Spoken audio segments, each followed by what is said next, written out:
Andra Mari. Jaialai etxearen aurrean kokatzen da Andra Mari eliza. Erreparatzen badiozu, Butroe ibaiaren ertzeko muino batean kokatzen dela ikusiko duzu.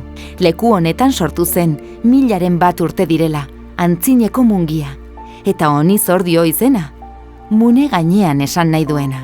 Uste denez, hasieran San Pedroren omenez eraiki zen eliza, eta ondoren hiriko eliza eraiki zenean Andra Mari izena jarri zitzaion.